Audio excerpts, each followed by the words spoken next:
Most Honorable Andrew Holness. Good afternoon.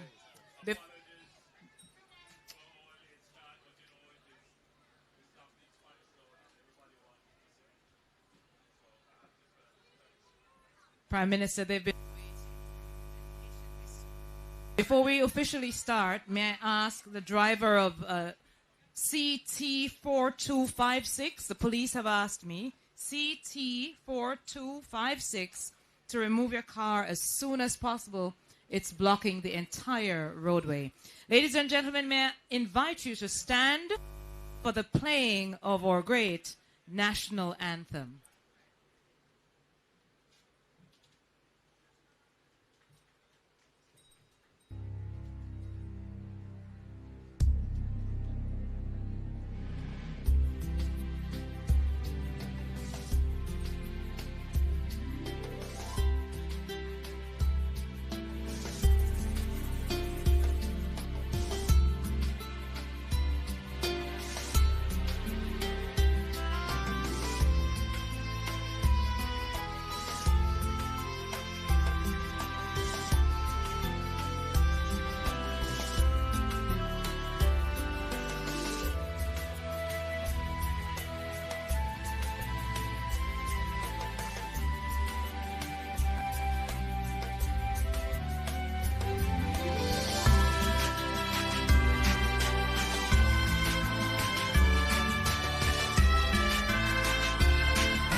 Please remain standing. You know, we cannot start any function without prayer. That's right. May I invite Pastor Gwendolyn Thomas of the Mount Carmel AME Zion Church to lead us in prayer.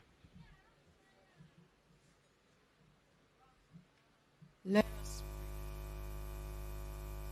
Father in heaven, we worship you. We honor you. We exalt you, Lord, and we give you thanks and praises.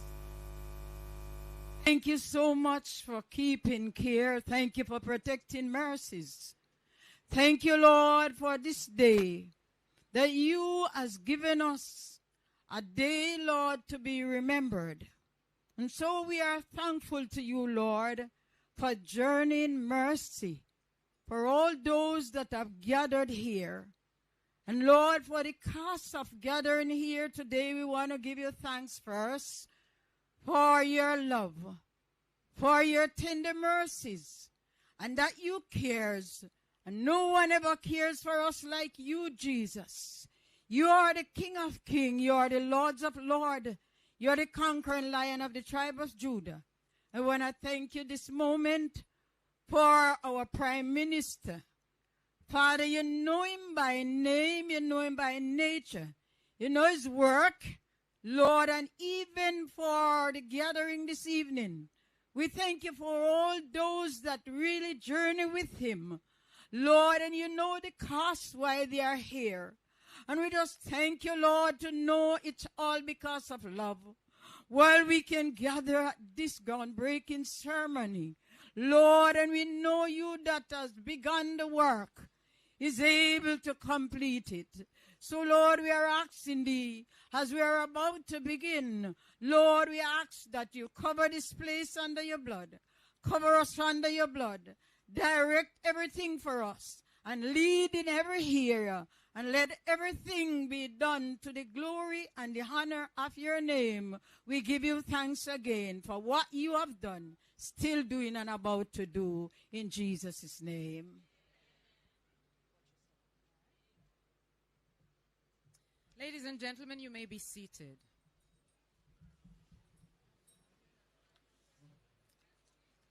You know, it's always good to journey across Jamaica because we get to see beautiful places and even more beautiful people. Wakefield, thank you so much for welcoming us this afternoon.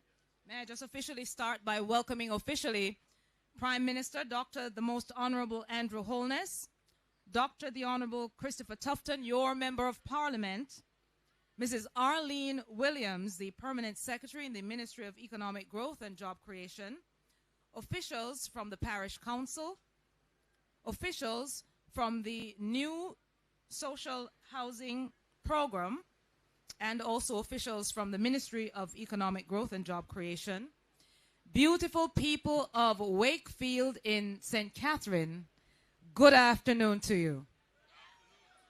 I want to know, that kind of, it never sit right. Let's do it again. We tried it earlier, so let's do it again. Good afternoon to you. Yeah, man, that sounds strong. I want you to especially too, and I'm going to ask you to say it again, give a big good afternoon to all the people who are viewing online. So tell them good afternoon. Good afternoon. Yeah, man, in this day and age, you see, Wakefield is way bigger than the actual size, than the amount of people here, because you have an audience that goes far and wide across, not just Jamaica, but across the world. And they're watching and looking on and saying, what a good thing happening in Wakefield.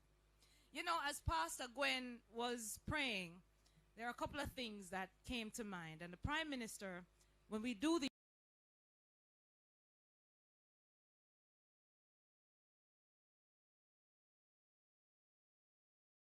Can I hear you say love? Miss Gwen, what does the Bible say about it?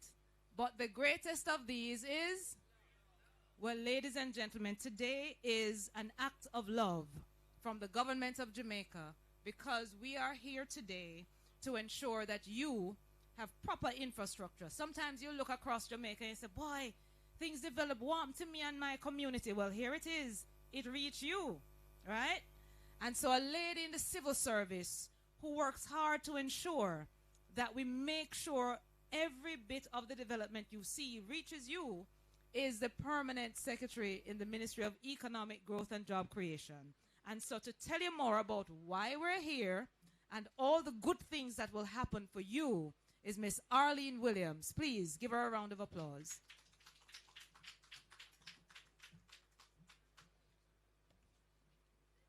Thank you so much, Madam Chair, Naomi Francis, Dr. the Most Honorable Andrew Holness, Prime Minister and Minister of Economic Growth and Job Creation, Dr. the Honorable Christopher Tufton, Minister of Health and Wellness, and Member of Parliament for St. Catherine West Central, and Pastor Gwen, yes, Mr. Lushane Williams, representing the beneficiaries, residents, you've come out in your numbers, Arch Waterproofing Limited and other project partners, members of the OPM and MEGJC team, members of the media, distinguished ladies, gentlemen, children, a very pleasant good afternoon to all of you. Today is a great day, a good day. This is the day that the Lord has made. Let us rejoice and be glad in it. It's also a great day because we are here and your Member of Parliament is here as well, who has agitated for what we are going to do today.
beneficiaries. And of course, I want you to follow us on social media. Our PR team is here. We want you to know of the many things, the many exciting things. We are talking about the Spark Roads.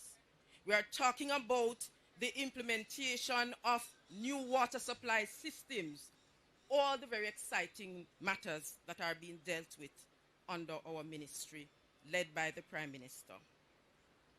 And so the new social housing program, and you will hear me referring to it as the NSHP as I go forward, stemmed from the recognition of the need for adequate, affordable shelter by the most vulnerable in the society.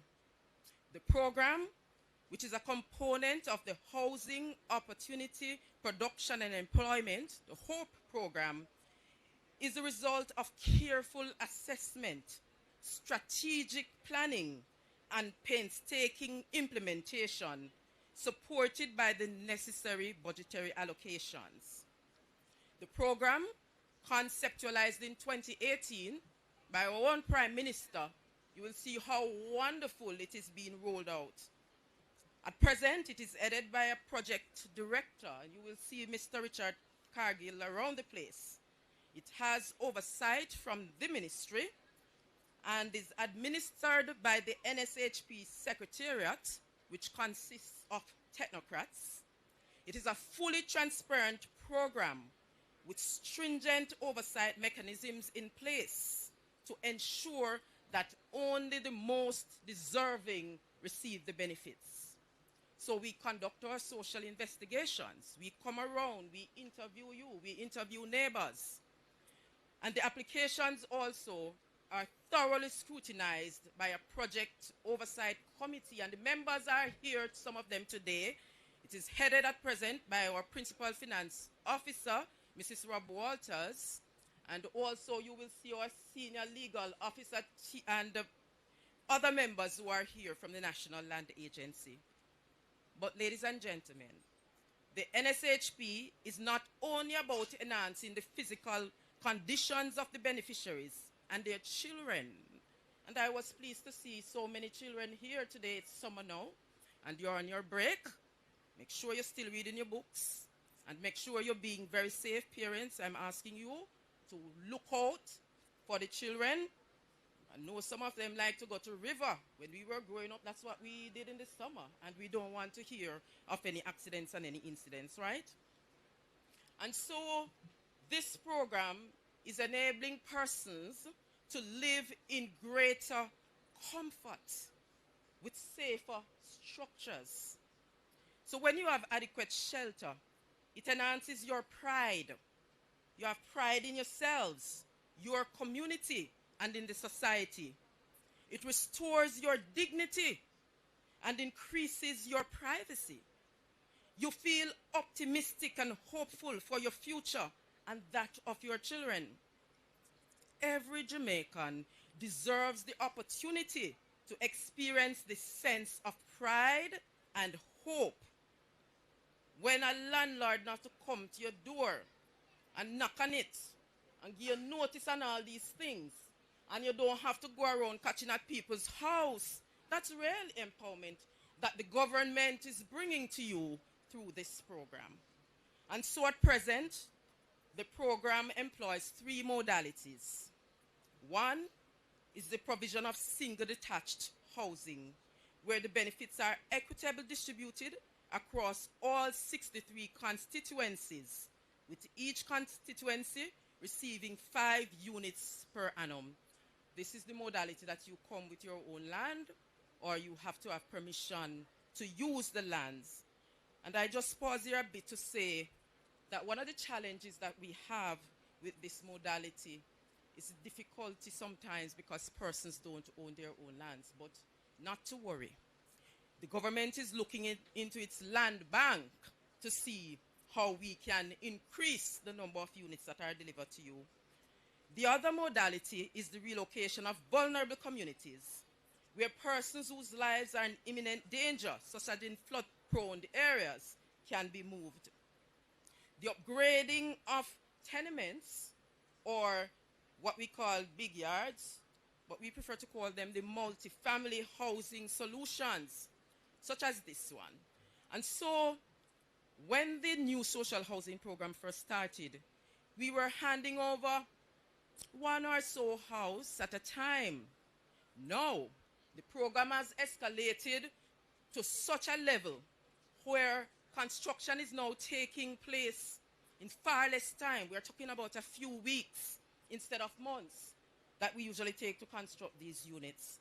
And therefore, it is enabling the government to be in a position to hand over up to 10 houses at one point in time, in one day. And we intend to be handing out much more than 10 houses going forward. So as at present, a total of 295 housing units or 676 rooms have been completed under the NSHP, benefiting well over 1,000 individuals across 57 of the 63 constituencies. Currently, there are 45 active construction projects or 93 rooms across 19 constituencies.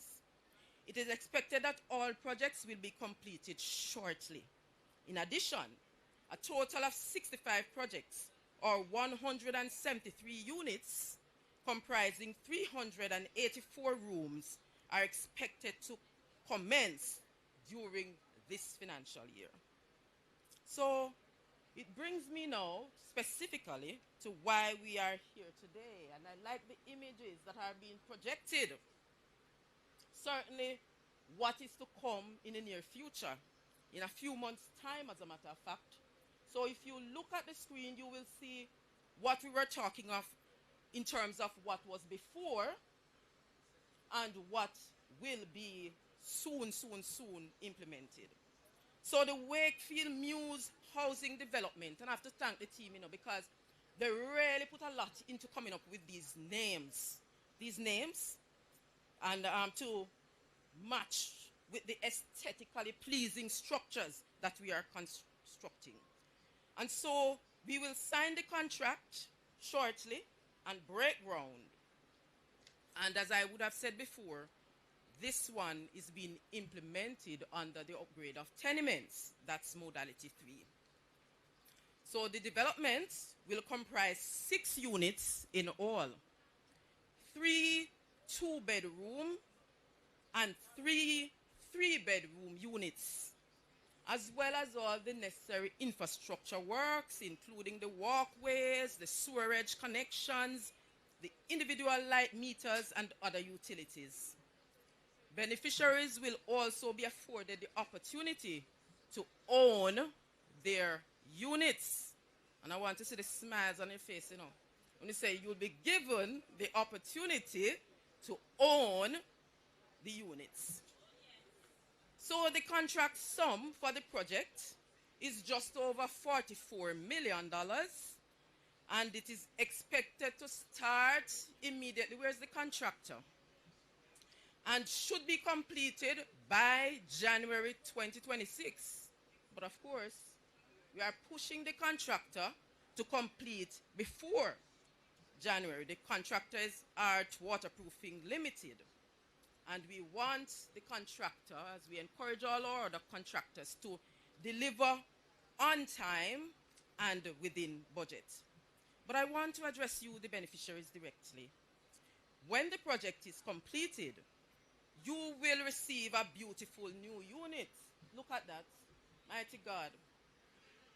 Beautiful indeed. Yes, very beautiful. But you also have responsibilities which you must fulfill.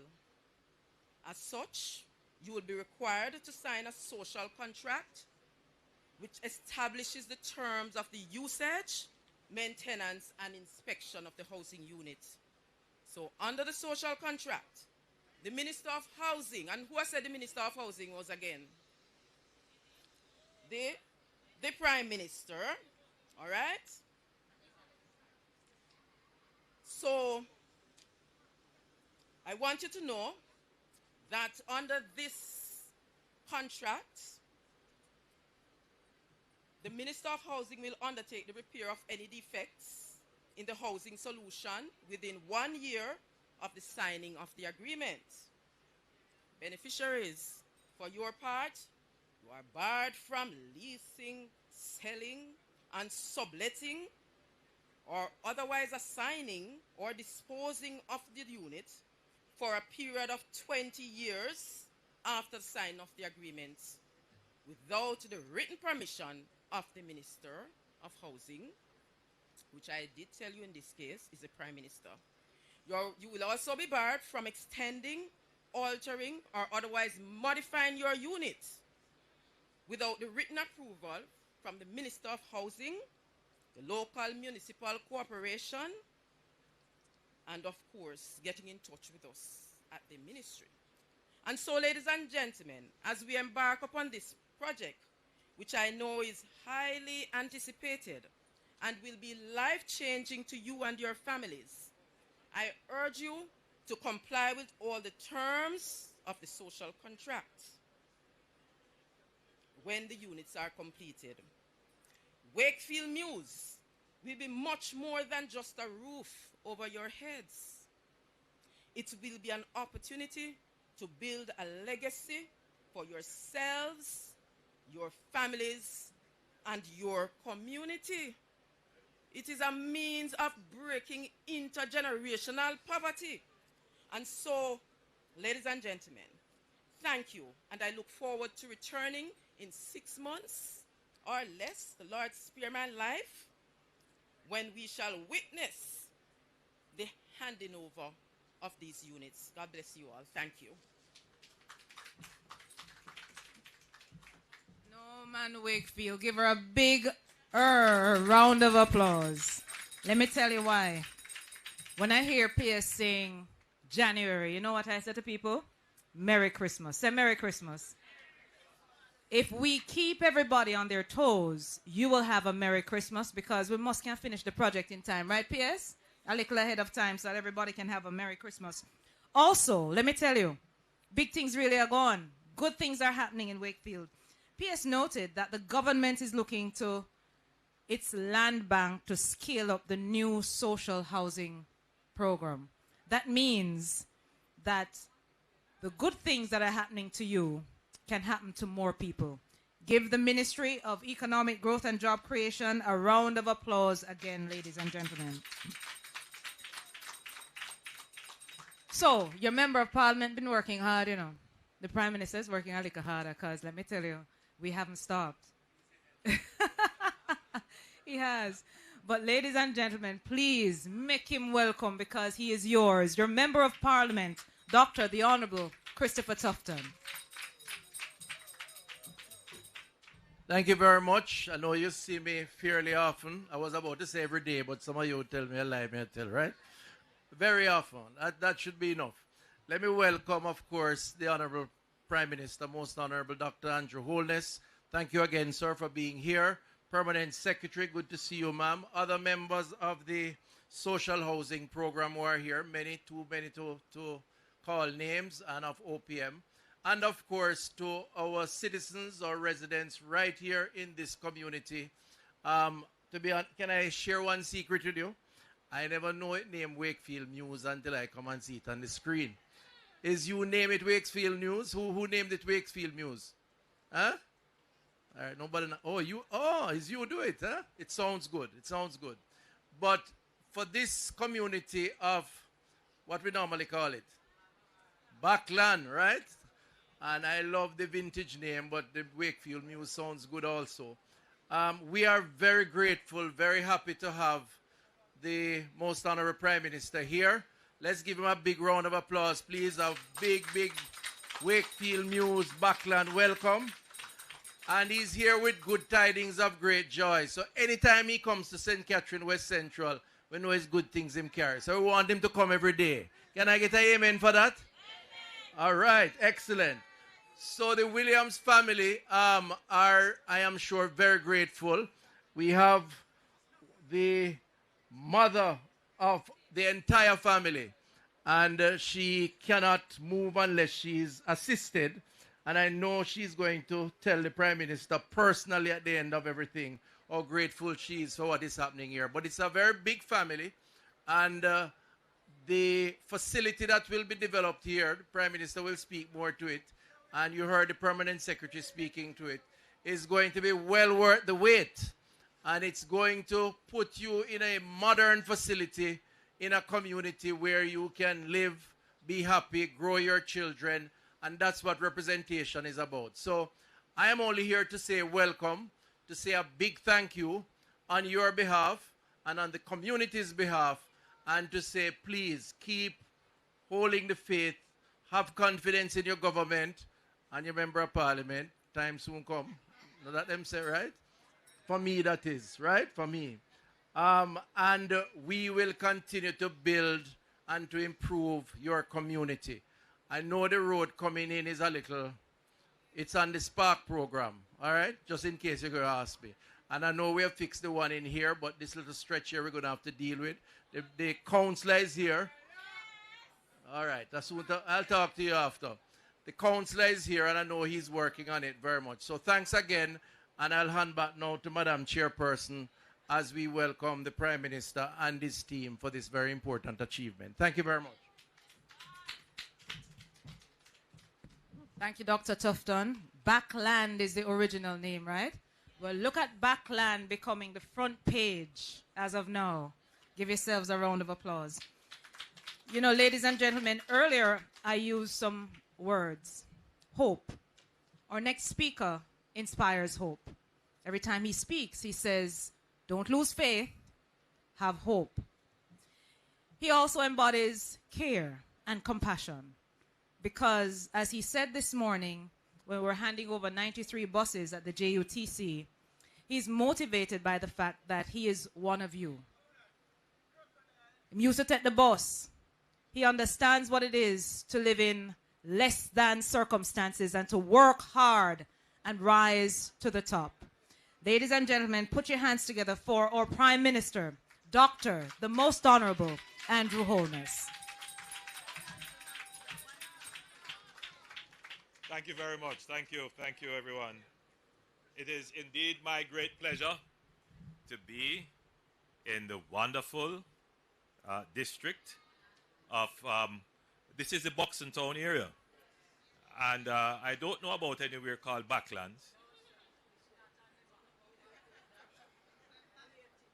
And what we've tried to do with the naming of the developments that we're doing is to make them aspirational, meaning the name must represent the vision that you have for yourself and your community. So the Wakefield Mews is quite a lovely name.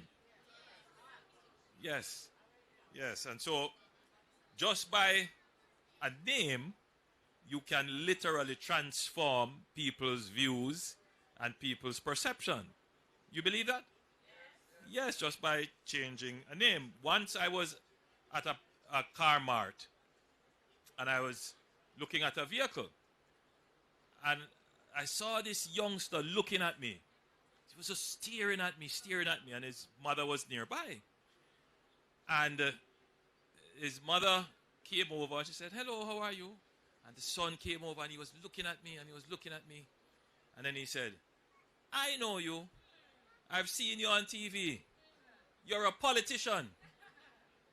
And I looked at him and I said, no, son, I am a political practitioner. And then he started to smile. Before he was looking at me with great suspicion and skepticism. But just because I gave him a lovely name, his perspective changed. So it is by changing the name of the community, you can change the perception of the community. But today we are here to talk about housing. And the government of Jamaica has a very comprehensive housing program. We have a housing program that supports the development of private housing. When I say private housing, what am I talking about? There are many Jamaicans who build their houses and have nothing to do with government. Government does not help them. Government does not give them a subsidy. They can build a house on their own. All they require is that the government ensures that they can get their title for their land, and there is road and water in the area, infrastructure. Then there are those who are able to afford their homes, but they can't afford their home all by themselves and right now. So those persons need access to a mortgage. And so we, through the NHT, we provide support for those persons. They are working, they earn an income, but they wouldn't have all the money to pay for it up front. And so the government, through the NHT, helps to support through the provision of a mortgage. And then there are persons who are not working at all. They have no income whatsoever. Shouldn't they also be entitled to some form of shelter? Yes. And it is the case that our society believes that there should be a minimum standard of shelter for everyone. So what happened to those persons then who are on the streets? They don't have anywhere to live. Sometimes you pass them and they are lying down on the street side and they have a little bag beside them. What happens to those people? We call them street people. Shouldn't they need some support? They need shelter. And so the government provides drop-in centers for some of them. Minister Mackenzie has built several across the island. And so they can go in, they can get a shower, they can get a hot meal. Those are the drop-in centers. What about those persons who are indigent or ill and their family can't take care of them? What happens to them? Shouldn't they get some shelter too? Yes. And the parish councils have what is called, P.S. what we call them? We call them the infirmaries. You know that your parish council operates several infirmaries, including here in St. Catherine. And there are families who can't take care of some of their older residents, and some of them are ill, and they have them taken into the infirmaries. And that is a role that the parish council would have under various laws of Jamaica, which mandate the parish councils to take care of the indigent and the poor. It's called the Poor Relief Act. And those facilities, they operate almost like a hospital and a hostel, because there are some persons who are immobile, they can't move, and they need specialist treatment, and sometimes nurses have to be there to support them. So that's part of the government's provision of housing and shelter. But then there are other cases. The family may not be infirm, meaning that they're not ill, or they have somewhere that you could consider shelter, but not quite, because the slightest rain or the slightest wind and that is destroyed. We have had situations, for example, of people living in cars, people living under trees, people living in cardboard box shelter, if you call it that. What happened to those persons? Shouldn't they also be entitled to some form of support for shelter? Yes. They have no income, but their situation is such that they should get help. And so this program, the new social housing program, addresses that segment of the housing need for persons who they live possibly in some form of shelter. They're not necessarily on the streets. They have a piece of land on which they can catch or with a neighbor, but they just don't have proper shelter. They are exposed to the elements, or they are living in a very small room with 10 and 12 persons in it, those persons need help too. Now, we don't have the latest census data which would pick up on the status of housing in the country, which would then inform how we structure our budget to support it. But we can estimate based upon the requests that come in to the Ministry of Housing and to the Ministry of Local Government. And on average, each MP would get about 100 applications thereabout for this kind of social housing provision. And if you were to accumulate that for all 63 MPs, you could estimate that there are about 6,000 households in Jamaica that would really be in need of this kind of support. And of course, what we do when we get these applications in, we have a committee headed by a senior person who is here, Judith Rob Walters, in the Ministry of Economic Growth and Job Creation. She's a principal financial officer for the ministry. And they go through and check every application to make sure that the person who is applying actually meets the criteria to be considered for social housing. And the criteria are fairly straightforward and simple. One, they don't have the income, the means to improve their housing situation or acquire a house. They have a household that is large, fairly large. Within that household, they have pregnant mothers, young children, or dependents that are elderly. Then we look at disabilities. Then we look at threat from the environment. Some people live in areas that are on slopes that are unstable, areas that could be flooded. And then we look at something, a phenomenon in the Jamaican context, which we call the big yard or the tenement yard, which is a plot of land on which several distinct households live, but in circumstances that are substandard and usually a challenge to health and safety. Where we are talking about now in the proposed development of Wakefield Mews would be one area that we consider to be a big yard for the family. So the people who reside here are probably related, but they have different households. In this particular household, I gather, there are 6 households here, 6 distinct households. One of the household has 6 kids in it. The other has, I gather, another 4 or 5. So it's a large number of persons residing on a fairly small plot of land in circumstances that I won't go into all the details, but it is not just unhealthy, but it is also, it creates antisocial conditions as well, which we must address.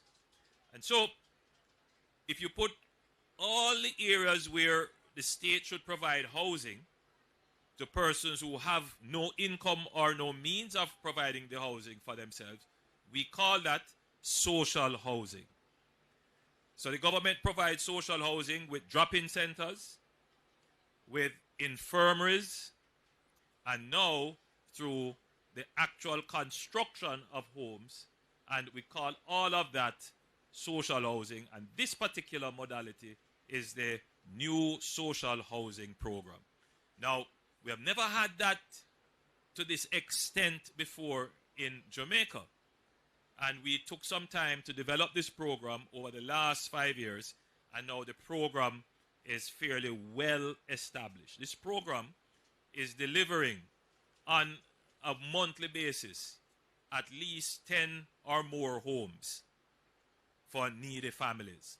And what we are trying to do now is to scale up the delivery of homes. We want to be delivering in the region of between 20 and 40 homes per month. Now I'm looking at the new social housing team and they are all smiling and saying, boy, they don't know how they're going to do it, but I know how you're going to do it. It can be done. Because if you need to deal with 6,000 families, then you really have to ramp up the delivery of the houses. One of the main obstacles for the delivery of these houses is the provision of land. This program does not provide land. The beneficiary has to get access to land and then come to us, and then we build the house. So we are now looking, as our permanent secretary has said, to identify lands that we can put social housing on. Now, we don't want to become a housing developer and be competing with the housing agency and the NHT. So we will look at it very carefully. We actually set a limit that what we are doing, we should build no more than 15 to 20 housing solutions. And then that will be within our zone of operations. What we are doing here today is to build 6 housing units. I believe we are going to be doing 3 3-bedroom units and 3 2-bedroom units here. And so the families who are living in really substandard circumstances, each will have a unit or an apartment for themselves, which will be properly titled, and everybody will be able to say, I own somewhere. Now, the units are going to be given freely to the beneficiaries, meaning that the beneficiaries get 100% subsidy on the unit. But the units are not free. The taxpayers of the country pay for it.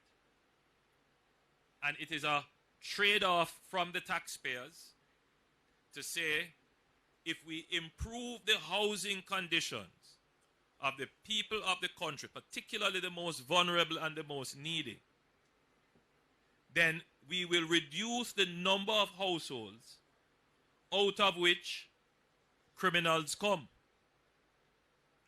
out of which people who act in antisocial ways come, out of which people who practice unhealthy lifestyles come. So it is by improving housing that we support the reduction of crime, that we improve the chances of the youngsters, the 14 youngsters in this household, to do better at school. Because when you have to be studying and water drop on your book and mash up your book, when you have to be studying and you don't have a proper place, 6 of you in the room, and you have to draw a curtain, and somebody over the other side doing all kind of other things, you can't concentrate, you can't study. What do you think going to happen with these households? And that is why the taxpayers agree that we should have some funding for social housing to reduce the negative impact of poor housing on the society. So when the beneficiaries get the housing, they have an obligation to ensure that the children in the household actually use these new circumstances to improve their outcomes in school.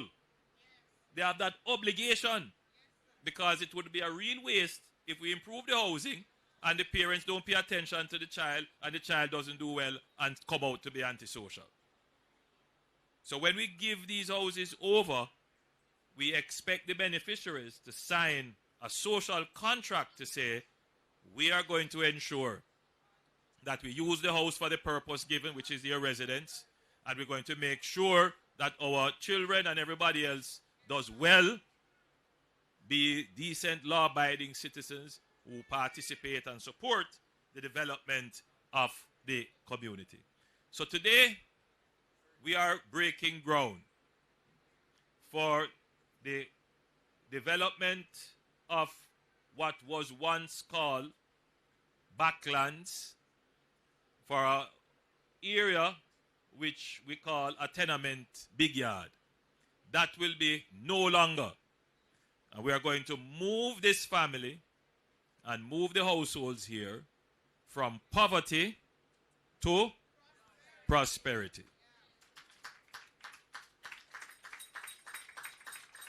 So while I have you for a few more minutes, and you have been a lovely audience,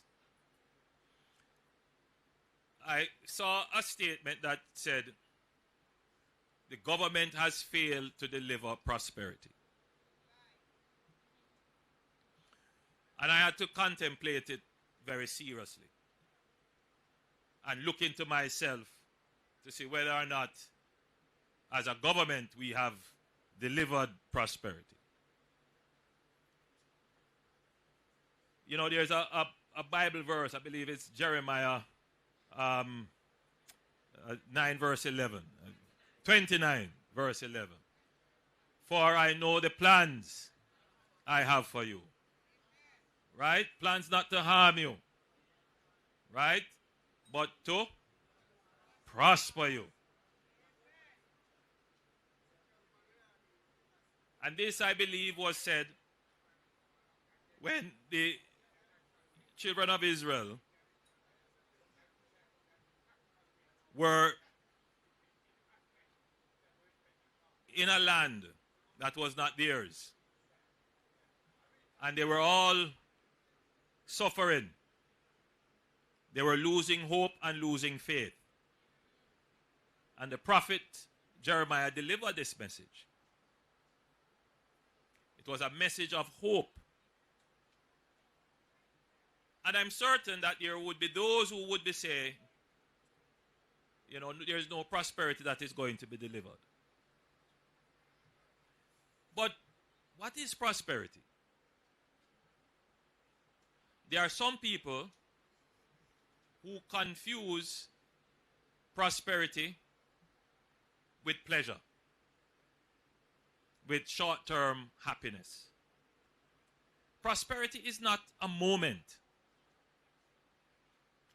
Prosperity is a journey. It is the constant progress of impactful and positive transformation of the lives of the people. It is a journey. There are moments on the journey where you will gain some pleasure, but you will also encounter some distress, some hurt, some unhappiness. But it is in the conquest of these things that you develop the mindset of being successful and prosperous. And what we have done as a government is to place the country on the journey of prosperity. Indeed, lest we forget that before 2015, the mantra and indeed the theme of the country was about poverty. It was all about poverty. I want you to stop and think. When last you are hearing, a political debate about poverty? What has happened? What was the last thing we have heard about poverty? The last thing we have heard about poverty is that absolute poverty in Jamaica has been cut in half. 16% of the country before was estimated to be below the poverty line. The last measurement of that is that only 8% of the country is below the poverty line. If the ability to earn, even if it is not a lot, but at least you're earning, which means you have some income and you have some independence, in 2015, the unemployment rate was in the region of 13%. What is the unemployment rate today? The unemployment rate is the lowest it has ever been in the history of Jamaica at 3.3%. Meaning that if you were to take the unemployment rate as a probability, you have a 97% probability of being employed in Jamaica.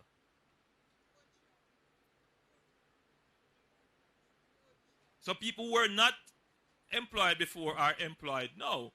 Of course, We are always going to argue about wages and the level of the wage and so forth.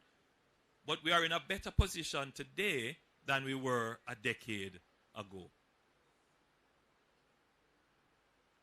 Look at this family. They are going to be in a much better position as of today than they have ever been in their life. And it's not just this family. Over 1,000 persons have already benefited from this social housing program. This government has put in train through the NHT over 40,000 houses on track to be built. Not promises now. They are in the various phases of construction, from design and development to procurement to contract to construction. 40,000 houses. The people who are going to get those houses, they are going to be in a far better position than they ever were. Let's look at crime. I spoke to the acting officer in charge of the area and several of them in St. Catherine, and they all tell me that crime in this area is down 71%. I mean, isn't that for the people whose lives have been saved? They are infinitely better off. And so we have to confront these things and change our mindset, because for so long we have been involved in this very long struggle in Jamaica that our default position is that not Nagwan.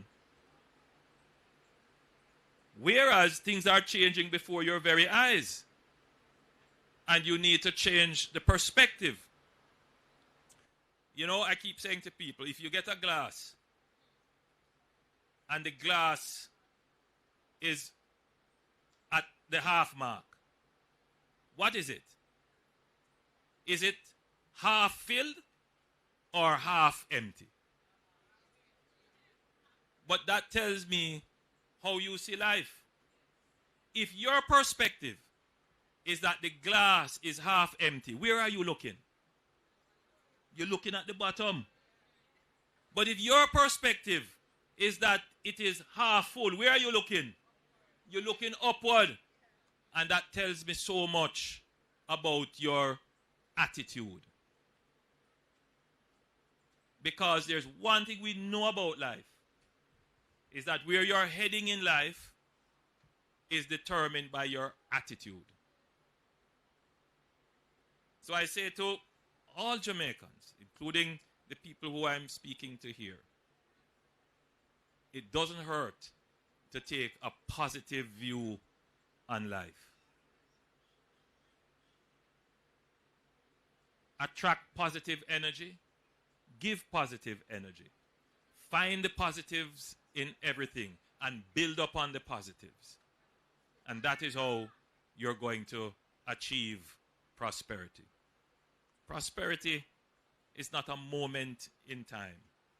Prosperity is the accumulation of positive impacts and change in your life. But if you refuse to see the changes, you will miss it and you will be unhappy.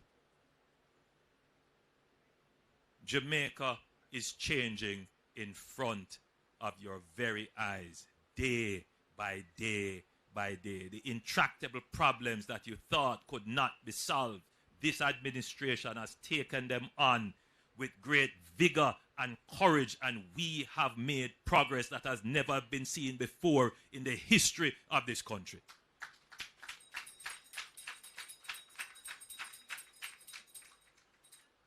Whether it is with the murder rate, a lot of you here think that Jamaica's murder rate could not be cut almost in half where it is now. A lot of you grow to accept it, that this is the way it is and the way it will always be. See it there now?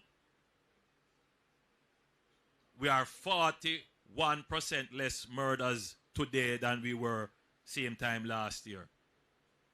If you annualize it, when we took over in 2016, the murder rate per 100,000 was about 49 in every 100,000 people would be murdered. We cut that in half. Today, the average murder rate is between 20 and 25 per 100,000. Cut it in half. The world is looking on and saying, I wonder how Jamaica did it. Yeah, well, the story will be written. I'm sure I will have a bestseller when I write that story. The national debt, 140%. When we took it over, it was about 130% thereabout. Cut that in half. It is 68% now. That's the lowest it has been in 30 years. All of you here would have to pay new taxes before this administration came in. The administration before us placed $34 billion of taxes to fund 2 budgets. Every year when budget was being read, everybody in trepidation wondering what new tax is going to come. Nobody don't even pay attention to budget again. Nobody don't even ask no question about budget again. Because it's not a risk to anyone. Everybody understands that this government runs the economy stable. We can give you 10 budgets now, no new taxes. People used to worry about the foreign exchange rate and the national reserves. Our national reserves are the highest it has ever been. Intractable problems, difficult problems. We have taken them on. We still have some way to go. School bus. I know a lot of you here are eager to see the school bus come into your district for your kids to take them to school. I just looked at it and examined it. Wonderful buses. And you're going to have in your community, I'm sure your MP is working with the Ministry of Transport to organize the route. So come September, you're going to have school bus. Never before in your history. But we do it. So, you know, I just have to speak these things. Because if we leave it up to the negative people, they will tell you that the sky is falling. They will tell you that they're going to give you a horse that can fly. And there are some people who believe it. And so my job is not to let the hard work that myself and Minister Tufton has done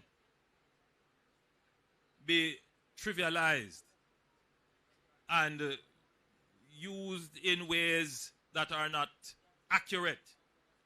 My job is to stand on every platform, cut every ribbon, break every ground, commission everything and hand over everything so that the people of Jamaica can genuinely see the work that their government has done.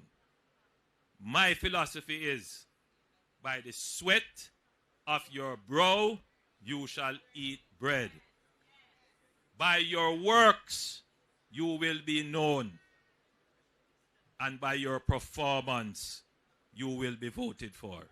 And that is what we are doing. I thank you for listening and thank you for choosing Jamaica.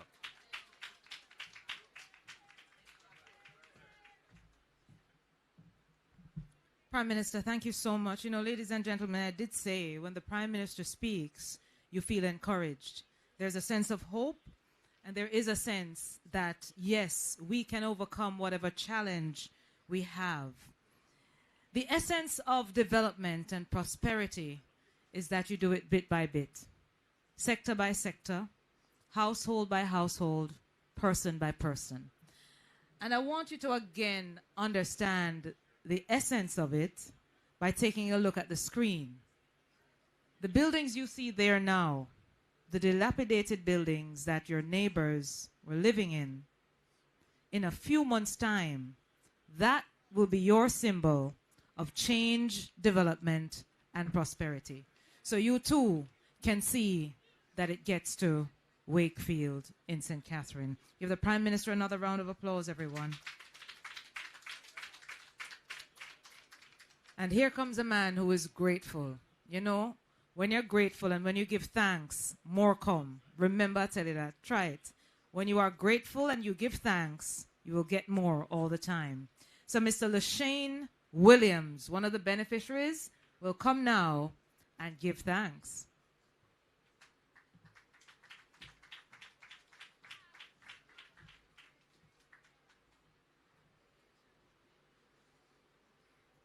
Good afternoon, everyone.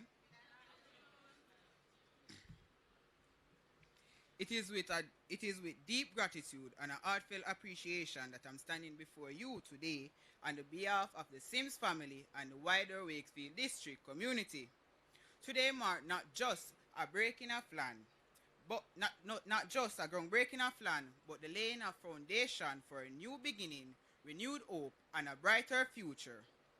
We are truly honored to have the presence and support of our esteemed Prime Minister, Dr. Honorable, Dr. the Most Honorable Andrew Holness, whose vision for development and commitment to empowering families and community continue to make a lasting impact across Jamaica.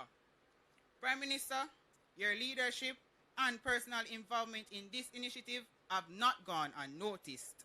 The Sims family and the entire community are humble and thankful for your support, your vision for inclusive development, and your dedication in transforming life, especially in rural areas like ours. We are confident that this step taken today will open new doors of opportunities, strengthen family roots, and uplift generation to come. Your presence here today affirms your genuine concern for the people, and for that we say an heartfelt thank you. To all government officials, partners, and supporters who helped make this project possible, we are equally grateful. But above all, we express our sincerest appreciation to you, Prime Minister Holness, for choosing to walk alongside us in this important journey. May God continue to bless you with wisdom, strength, and courage as you lead this beautiful nation. Thank you, and may God continue to bless Jamaica land we love.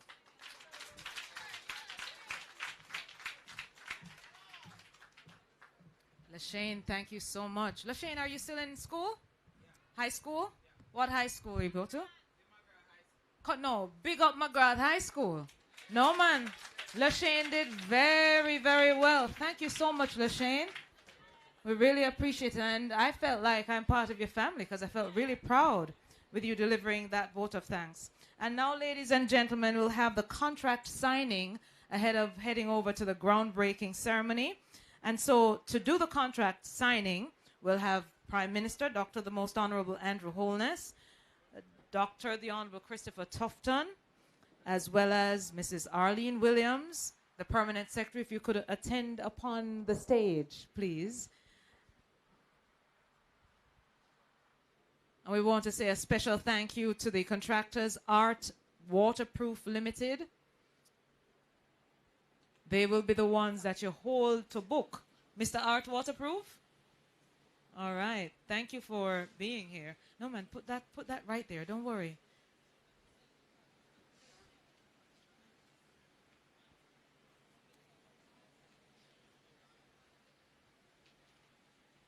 All right, as we get set to do the signing, we're going to then move over to have the groundbreaking.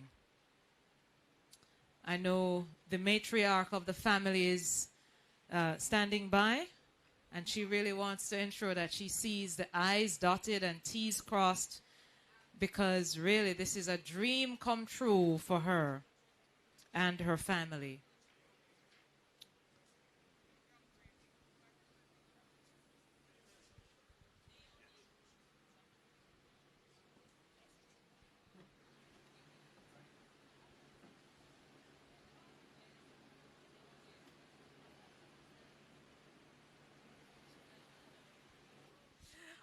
All right, ladies and gentlemen, so we are almost ready to sign. Mr. Cargill, we are ready? Contractor, yes, ma'am. Mr. Art Waterproof is right here.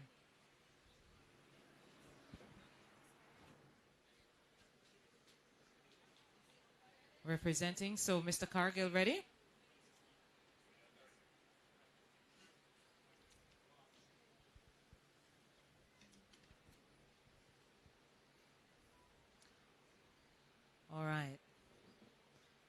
And so now we'll see all the signatures going on the contract, which gives life to the project. And we'll certainly see this family improving their circumstance, especially regarding proper living conditions.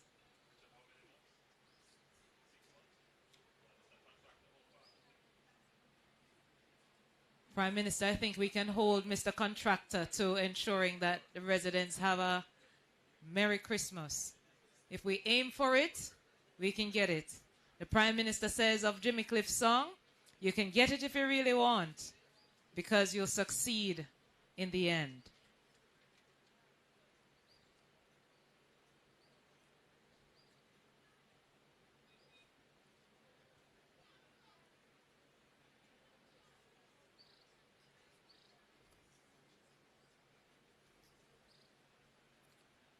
All right. So we have crossed this river, and all the contracts, all 4, 1 original, 3 copies, signed and ready for work to begin. And so may we have then an official handover? And I'm sure as we go to the groundbreaking, members of the family, and I see the matriarch shedding a tear or two, really. This is an unbelievable day for the family. It's finally here. And so the contract, ladies and gentlemen, give them a round of applause as we officially mark the start of work for Wakefield Mews in Wakefield District, Buxton, St. Catherine, for the housing development here, a multi-family housing development. Thank you so much, everyone. And now we quickly move then to the groundbreaking.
more famous residents, who is also an author, who I had the privilege of interviewing some years ago. His son, is also here with us today.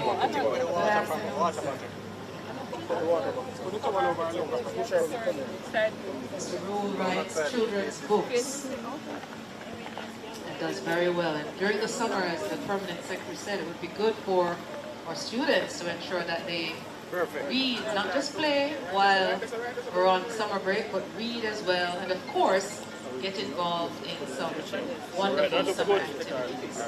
And now we are ready. So Prime Minister, on your count, you may start the groundbreaking.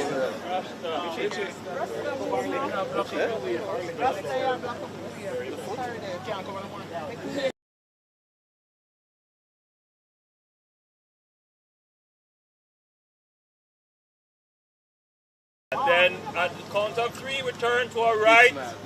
3, turn to the right slowly. Smile, mommy, smile.